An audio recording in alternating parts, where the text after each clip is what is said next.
Hello student, class 11th physics का question paper है annual school exam 24-25।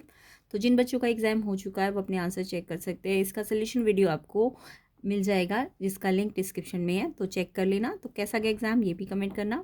और जिन बच्चों के एग्ज़ाम नहीं हुए उनके लिए हेल्पफुल है, इंपॉर्टेंट है, तो आप इसे अच्छी तरह से प्रैक्टिस करना। साथ ही साथ प्लेलिस्ट सेक्शन को भी चेक कर लेना, लिंक डिस्क्रिप्शन में है। तो मोस्ट इंपॉर्टेंट क्वेश्चन PYQs की आपको मिल जाएगी प्लेलिस्ट, जिससे आपकी प्रैक्टिस बहुत अच्छी हो जाएगी। एंड बहुत ज़्यादा डिटेल सोल्यूशन है, कंसेप्ट भी समझाया गया है, तो आप अच्छी तरह से उन्हें चेक कर लेना। तो यहाँ पे इसका सेक्शन है कि ये क्वेश्चंस है। चलिए हम इंग्लिश मीडियम में डिस्कस करेंगे।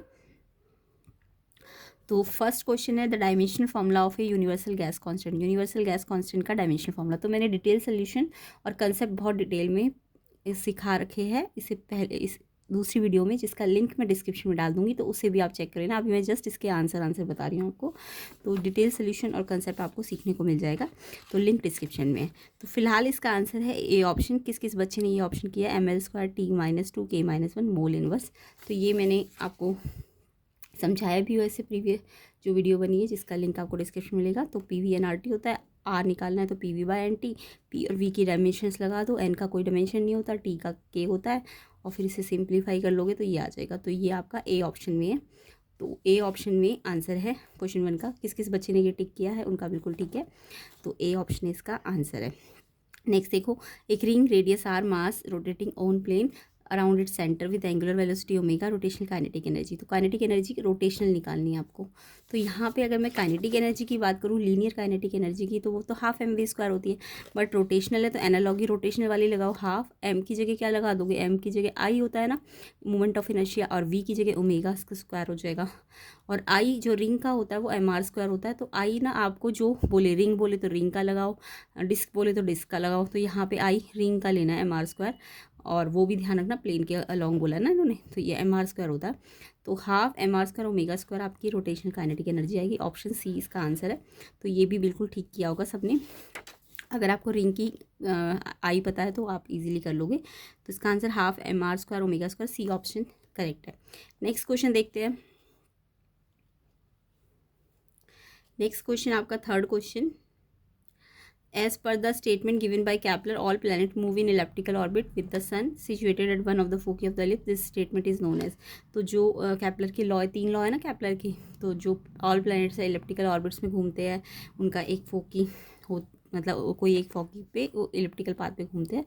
तो यहाँ पे आपका कौन सा लॉ है? First law, law of orbit. Orbit first law है ना, ये फर्स्ट लॉ किसका होता है? लॉ ऑफ ऑर्बिट का। और सेकंड लॉ जो होता है वो आपका लॉ ऑफ एरिया होता है, and third law law of period होता है। तो ये फर्स्ट लॉ की बात हो रही है, तो इसको लॉ ऑफ ऑर्बिट कहेंगे। ए ऑप्शन इसका आंसर है। तो आई होप सब ने ए ऑप्शन पे टिक किया होगा। तो लॉ ऑफ ऑर्बिट इसका करेक्ट आंसर है। ठीक है, तो डिटेल सोल्यूशन और कंसेप्ट आपको सीखने के मिलेंगे, जो एक वीडियो बन चुकी है ऑलरेडी, तो उसका लिंक मैं डिस्क्रिप्शन में डालूंगी। उसमें से आप डिटेल सोल्यूशन, बल्कि प्लेलिस्ट का भी पूरा लिंक होगा, तो उसमें से देख सकते हैं आप। जिनके एग्ज़ाम नहीं हुए या नेक्स्ट ईयर के जो बच्चे होंगे उनके लिए हेल्पफुल रहेगा।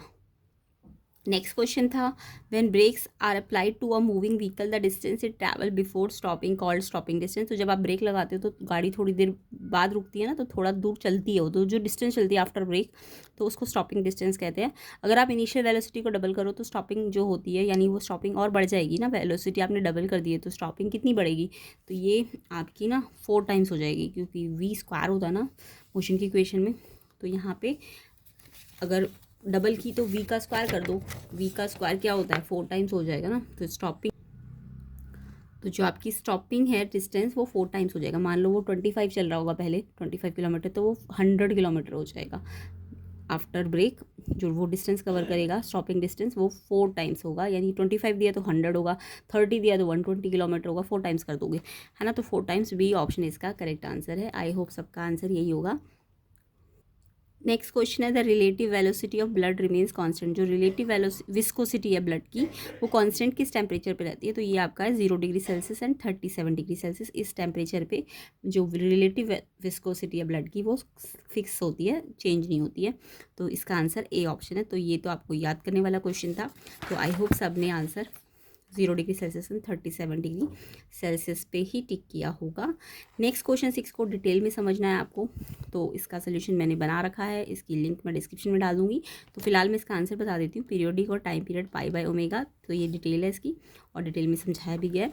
तो इसका आंसर आपका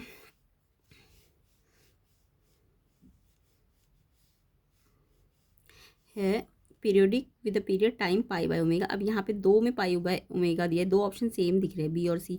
तो अगर हम हिंदी मीडियम के क्वेश्चन पेपर्स को देखें तो यहाँ पे ऑप्शन देखो पाई बाय ओमेगा और यहाँ पाई बाय 2 ओमेगा, तो हमारा पाई बाय ओमेगा आएगा। तो बी ऑप्शन पे टिक कर देना हिंदी मीडियम वाले क्वेश्चन को अगर आप देखते हो। अदरवाइज क्लास टीचर या तो ठीक कराएगी, नहीं तो दोनों ऑप्शन में आंसर देंगी। तो इसका आंसर बी ऑप्शन है। तो आई होप सबका आंसर बी ऑप्शन ही आया होगा। बाकी के क्वेश्चंस को हम डिटेल सोल्यूशन इसके नेक्स्ट पार्ट वाली वीडियो में लाएंगे, जिसका लिंक आपको डिस्क्रिप्शन में मिल जाएगा। तो ज़रूर चेक कर लेना इसके लिंक आगे की वीडियोस, आगे के क्वेश्चंस के लिए। तो एग्जाम कैसा गया ये भी कमेंट कराना। ये सारे न्यूमेरिकल से हम नेक्स्ट पार्ट में कर लेंगे। इसका मैं आंसर बता देती हूँ। मोमेंट ऑफ इनर्शिया, अगर मोमेंटम 20% बढ़ाते हो तो काइनेटिक एनर्जी आपकी 44%, बी ऑप्शन इसका आंसर है, बढ़ जाएगी। बाकी एजर्शन रीज़न भी आपको इसके नेक्स्ट पार्ट में मिलेंगे, जिसका लिंक आपको डिस्क्रिप्शन में मिलेगा। ये प्रेशर वाला आंसर भी देख लो। प्रेशर इंक्रीज़ किया 25%, कांस्टेंट टेम्परेचर, बॉयल्स लॉ लगा दो तो pressure inversely proportionate to volume. अब आप कैलकुलेशन वगैरह करोगे तो 20% इसका आंसर आएगा। डी ऑप्शन इसका करेक्ट हो जाएगा। तो आई होप सबने डी ऑप्शन पे टिक किया होगा। तो वीडियो को ज़्यादा से ज़्यादा शेयर करना ताकि आपके फ्रेंड्स की हेल्प हो सके, जिसके एग्ज़ाम नहीं हुए उनके लिए हेल्पफुल है। प्लेलिस्ट सेक्शन को ज़रूर चेक कर लेना, लिंक मैं डिस्क्रिप्शन में डालूंगी। और नेक्स्ट ईयर वाले बच्चों के लिए भी बहुत हेल्पफुल क्वेश्चन पेपर है, इसलिए इसको PYQ समझ के आपको अच्छी तरह से प्रैक्टिस करना है, क्योंकि कंसेप्ट सीखने को मिलेंगे और डिटेल सोल्यूशन होंगे। तो इसका लिंक भी मैं डिटेल सोल्यूशन की वीडियो का डिस्क्रिप्शन में डाल दूँगी। तो ये सारे असर्शन रीज़न थे। तो वीडियो कैसा लगा कमेंट कीजिए एंड शेयर कर देना वीडियो को। नए हो चैनल में तो सब्सक्राइब ज़रूर करके जाना। और मैथ्स की वीडियो, केमिस्ट्री, फिज़िक्स, इन सब की वीडियो को देखने के लिए आपको चैनल को सब्सक्राइब करना है। एंड प्लेलिस्ट बनी हुई है, उसका लिंक भी फ़िज़िक्स वाले प्लेलिस्ट में के मतलब जो भी फ़िज़िक्स की प्लेलिस्ट जहाँ बनी होगी वहीं पे आपको मैथ्स और केमिस्ट्री की प्लेलिस्ट भी मिल जाएगी। तो आपको वहाँ से इसे रिवाइज़ कर लेना है, प्रैक्टिस कर लेनी है। तो आई होप सबको समझ भी आया होगा कैसे करना है, कैसे कंसेप्ट लगाना है। तो वीडियो को ज़्यादा से ज़्यादा शेयर करो, लाइक करो एंड चैनल में नहीं हो तो सब्सक्राइब ज़रूर करो। और बाकी के सोल्यूशन की वीडियो आपको मिल जाएगी इसके नेक्स्ट पार्ट में, तो उसका लिंक मैं डिस्क्रिप्शन में डालूंगी।